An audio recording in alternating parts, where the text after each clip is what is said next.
बा। नौजवान भाई लोगन के दिल दिमाग एकदम बतिया बा। कोनो नई नई दुल्हन रहल। वाह का करत रहल? देखा ए मूर्ख राम का अब दुल्हन रहल का करत रहल इनके हम बताई दे। कोनो नई नई दुल्हन बा, मर्द ओकर चल गल बा बम्बई कमाए।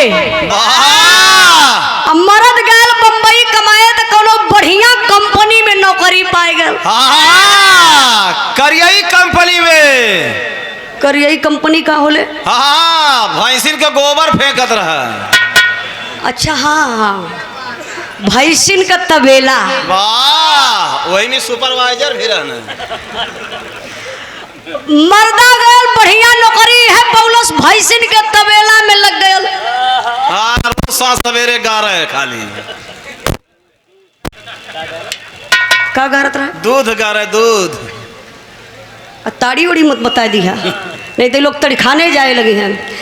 शाम सुबह बेचारा वही भैंसी के तबेला में खटत खटत एकदम परेशान हो गए। अब मेहरारू बड़ी बढ़िया मिलल है।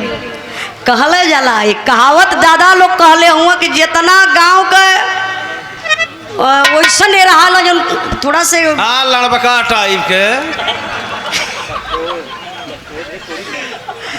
अरे नहीं भैया जैसे थोड़ा कम सुंदर जे रहा ये ना गाँव में कहला अरे देखा हो चबो का नाम कहे सरवा इतना करिया हो मेहरारू तो पाए गल एकदम छेना। अब मर्द बड़ी बढ़िया मेहरारू पौले बा घरे छोड़ के चल गली बेचारी रोज रोज अकेले जाए लगल चौराहे पे। एक दिन के बाद में जाए के पानी पूरी खात रहल और जैसे ही पनिया पुड़िया मुहवा में डलले तब ले सड़िया का पल्लुआ ऐसे सरक गए। मतलब पीछे से खुल गए। दरवाजा रहल खुलत रहल। अच्छा लड़का देखलस लड़कवा देख के हथवा हथवा एकदम मीजत हो। केकर मीजत रहा है? हथवा ऐसा मीज के कहा तो ओ माय गॉड क्या गजब का माल है रे। कहाँ भैया? अरे ठेलवा पे काला गजब दे देखली बड़ा गजब। अच्छा देखले का हाल जानत हो चचा? हाँ ब्लाउज का डिजाइन ब्लाउजवा का डिजाइनिया देख के हथवा मीजत हो। वो ब्लाउजे का डिजाइन का नाम का रहल पता हो? हाँ खोल पिया पहिनाओ पिया। अब भाई दादा लोग का जानी है। हाँ वो लोग जाने न भैया का? नीचे से उठाओ पिया। वो लड़का देख के कहलस का कहले बा मास्टर साहब?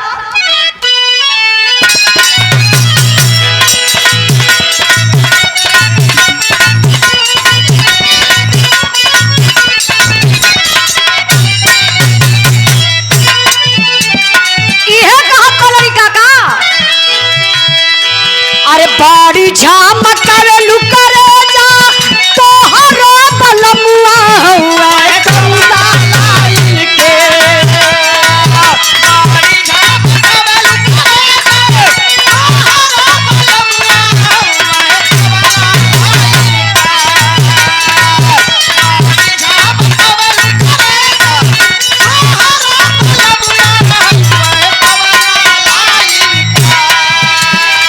क्या बात है।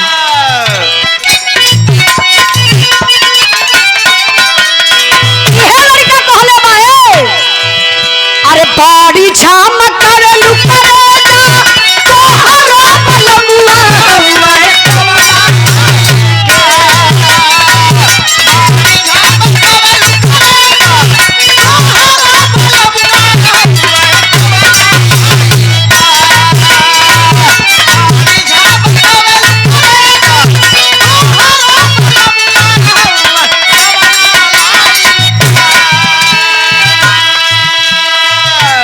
अरे बाड़ी झमकावे लुकरे जा तोहरो बलमुआ हुआ कौना लाइन।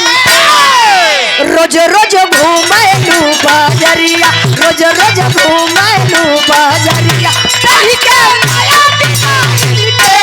रोज रोज घूमैलू बजरिया कहीं के माया डिजाइन के। रोज रोज घूमैलू बजरिया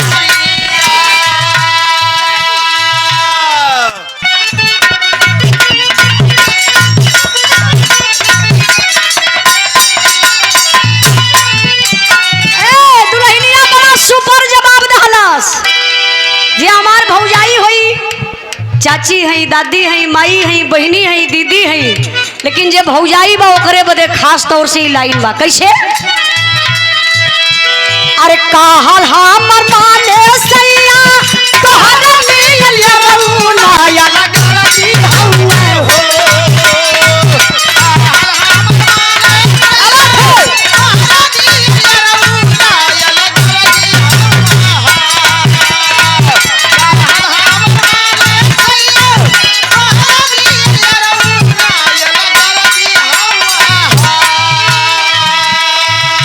अरे कहल हमर माने सैया तोहरा नियन रउना या लगरजी हउए हो। चोलिया किस्म किस्म के सीने, चोलिया किस्म किस्म के सीने, बलमुआ दरजी हउए हो। चोलिया किस्म किस्म के सीने, बलमुआ दरजी हउए हो। चोलिया